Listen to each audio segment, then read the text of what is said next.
Kita ke informasi lainnya, pemirsa. Hilang selama 2 hari usai mandi di sungai. Seorang pemuda tewas di mangsa buaya. Korban kemudian dievakuasi oleh tim SAR gabungan dan diserahkan ke keluarganya.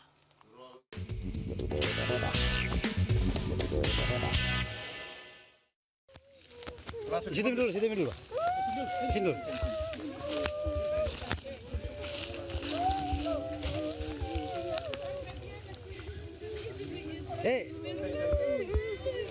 Isak tangis keluarga pecah saat petugas tim SAR gabungan mengevakuasi seorang pria yang tewas usai diterkam buaya di Muna, Sulawesi Tenggara.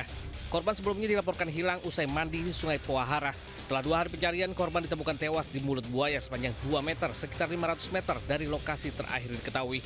Tim SAR gabungan yang mendeteksi keberadaan korban mengevakuasinya dari mulut buaya dengan cara menjerat menggunakan jaring.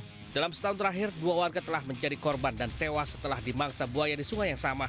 Warga diimbau waspada akan serangan buaya mengingat sungai tersebut adalah habitat buaya. Dari Kabupaten Muna, Sulawesi Tenggara, Andi Eba News melaporkan. Sopir mobil dinas Kapolres Mandailing Natal terekam amatir sibuk mengganti plat dinas dibanding menolong korban yang ia tabrak hingga viral. Bahkan akibat kecelakaan itu, korban akhirnya tewas.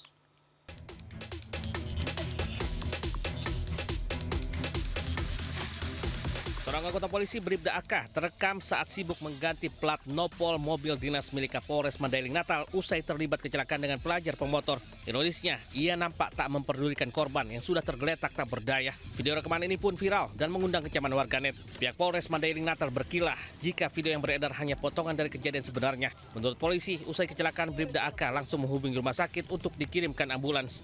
Saat menanti ambulans tiba, ia mengganti plat dinas menjadi plat sipil. Meski begitu, sanksi tegas tetap diberikan pada Bribda AK yang kini diperiksa di Propam Polres Mandailing Natal. Sementara pihak keluarga korban telah mengikhlaskan kepergian anak mereka, Fatia Anis Kurlilah, 16 tahun, yang merupakan pelajar SMA Negeri 2. Keluarga korban tak membuat laporan polisi dan menempuh jalur damai. Dari Mandailing Natal, Sumatera Utara, Ahmad Hussein Lubis, News melaporkan. Pemirsa, seorang pria diduga pengidap penyakit epilepsi terjatuh ke dalam drainase sedalam 6 meter.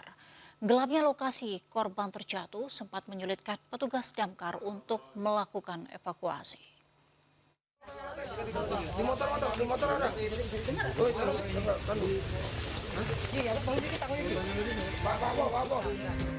Seorang pria diduga pengidap penyakit epilepsi terjatuh ke dalam drainase sedalam 6 meter di Jambi. Petugas damkar yang mendapat informasi melakukan evakuasi. Saat ditemukan kondisi korban sedang dalam kondisi lemas. Gelapnya lokasi tempat korban terjatuh sempat menyulitkan petugas mengevakuasi korban. Hampir 1 jam, akhirnya korban berhasil dievakuasi menggunakan tali dan tanduk dan langsung mendapat potongan pertama untuk selanjutnya dibawa ke rumah sakit. Pelapor mendengar suara jeritan dari seorang laki-laki yang diduga terjatuh di drainase di bawah pohon bambu, dan dugaan sementara adalah yang bersangkutan memiliki penyakit epilepsi. Petugas telah berkoordinasi dengan pihak dinas sosial untuk mencari tahu keluarga korban. Dari kota Jambi, Adrianus Susandra News melaporkan. Pemirsa, Ketua Bidang Agama, Inklusi, dan Keberagaman DPP Partai Perindo, Anjas Pramono, menjadi pembicara dalam kuliah umum mahasiswa baru di Universitas Negeri Surabaya, UNESA, Jawa Timur. Para mahasiswa dibekali materi pentingnya bersikap kritis agar mampu mengidentifikasi masalah serta mencari solusi sebagai jalan keluarnya. Ratusan mahasiswa baru Fakultas Ilmu Komunikasi Universitas Negeri Surabaya, UNESA, sangat antusias menerima pemaparan kuliah umum dari Ketua DPP Partai Perindo Bidang Agama, Inklusi, dan Keberagaman, Anjas Pramono. Dalam acara perangkaian latihan keterampilan manajemen mahasiswa pratingkat dasar 2025 ini, Anjas Pramono menyampaikan pentingnya mahasiswa berpikir kritis sebagai dasar untuk memahami materi perkuliahan dan menjawab tantangan akademik. Bersikap kritis juga membantu mahasiswa untuk tidak menerima informasi secara pasif, melainkan mengolahnya sehingga terbentuk kemampuan berpikir mandiri dan inovatif. Ternyata memang mahasiswa sudah memiliki rasa kritis yang luar biasa sekali. Tinggal ini kan bagaimana ini diolah dengan baik oleh pihak jurusan dan oleh pihak himpunan supaya bisa mengembangkan lebih soft skill mereka di masa yang akan datang. Harapan besarnya yang pasti bagaimana mahasiswa ilmu komunikasi itu bisa menyikapi hal-hal yang pastinya perlu dikritisi ya, baik di dalam kampus ataupun di tingkat nasional pun itu perlu dikritisi. Membangun sikap kritis mahasiswa sejak awal masa perkuliahan dapat membentuk lulusan yang tidak hanya kompeten secara akademis, tapi juga kritis, inovatif, dan siap menjadi agen perubahan bagi bangsa dan negara. Dari Surabaya, Jawa Timur, Rahmat Ilyasan, iNews melaporkan. Kita ke informasi lainnya, pemirsa. Bermain sambil belajar menjadi kegiatan seru untuk mengisi waktu berlibur. Selain belajar sambil bermain, anak-anak juga berkesempatan bersosialisasi dengan teman sebaya.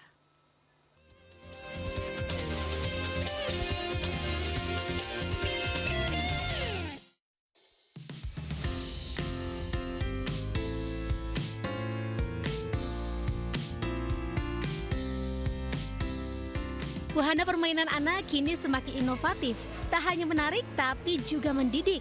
Seperti wahana permainan di daerah Gading Serpong, Tangerang ini yang tak sekedar menghadirkan keseruan bermain dengan unsur edukatif yang menambah dunia bermain anak lebih berwarna. Untuk orang tua yang khawatir sang buah hati kepanasan atau kehujanan saat bermain, jangan khawatir.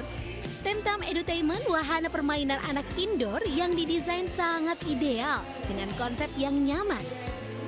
Di sini, anak diajak untuk berimajinasi, bersosialisasi, dan melatih motorik anak. Ya, jadi ini semua bermulai dari kita lihat kalau anak-anak di Indonesia ya, terutama di kota besar, itu tidak banyak tempat bermainnya gitu. Taman-taman bermainnya kurang banyak. Jadi kenapa Tamtem itu taman teman. Jadi kita pengen bikin taman-taman di mana anak-anak bisa ketemu teman, bermain secara bebas, dan memang fokusnya ke anak-anak. Dengan beragam permainan seperti mandi bola, seluncuran atau area profesi, lengkap dengan propertinya yang bisa melatih anak berperan jadi dokter, pemadam kebakaran, kasir, dan masih banyak lagi layaknya di dunia nyata. Nilai edukasi yang dihadirkan menarik di sini, memudahkan anak untuk memahami proses ilmiah, seperti memerah susu sapi simulatif, belajar bercocok tanam, melihat proses tumbuh kembang makanan yang dikonsumsi sehari-hari. Memain mandi bola, memain perosotan, memain air. Oke, seru nggak ngeliatnya? Seru. Ya. Nanti mau nyoba perosotan yang mana? Yang warna apa? Yang pink. Yang warna pink. Main air. Main air. Gimana, seru nggak? Seru. Sananya basah. Sampai basah. Tadi main sama siapa aja? Main sama Noino ya. Jadi seru hari ini? Seru. Mau lagi kesini? Mau. Wahana bermain di tempat ini dirancang agar anak bisa belajar sambil bermain, tanpa merasa bosan, dan tentunya tetap dengan pendampingan orang tua ya. Let's go! Wow! Wah, ternyata seru banget. Main bola, main air, terus juga permainan lainnya yang ternyata bisa membuat anak-anak jadi belajar banyak hal. Dari Tangerang, Nora Syafika, Laksana iNews, melaporkan. Sebagai warisan budaya yang harus tetap dilestarikan, anak-anak sejak dini diajarkan mengenal hingga membuat batik. Salah satunya mengenal lebih dekat batik Toraja yang merupakan salah satu batik tertua Nusantara yang berusia ratusan tahun.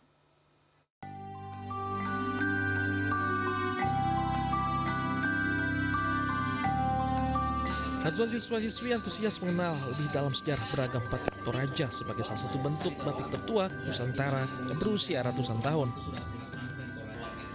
Corak yang unik dan khas serta kesan etnik di dalamnya menjadi pembeda dengan motif batik pada umumnya. Di gelaran pengenalan budaya ini turut diajarkan cara membatik tradisional yang membutuhkan keuletan dalam mengukir motif batik. Sebagian besar motif batik Toraja terinspirasi dari ukiran kayu rumah adat mereka Tongkonan seperti gambar kerbau, pemanas emas, ayam, dan matahari. Dan edukasi beragam hasil karya khas daerah turut diberikan. Saya sosialisasi semua potensinya, bagaimana mengangkatnya kembali, apa yang mau punah dan bagaimana proses untuk mengangkat agar dia bisa lestari. Untuk memamerkan atau memperkenalkan produk-produk dalam daerah, dalam hal ini batik Toraja sebagai batik pertama batik tertua Nusantara. Dengan adanya pameran ini, generasi muda diharapkan mampu melihat bahwa budaya adalah sesuatu yang mahal dan bernilai tinggi. Dan batik adalah warisan budaya leluhur yang harus dijaga dan dilestarikan. Dari Toraja Utara, Sulawesi Selatan, Jufri Tonopa, iNews melaporkan.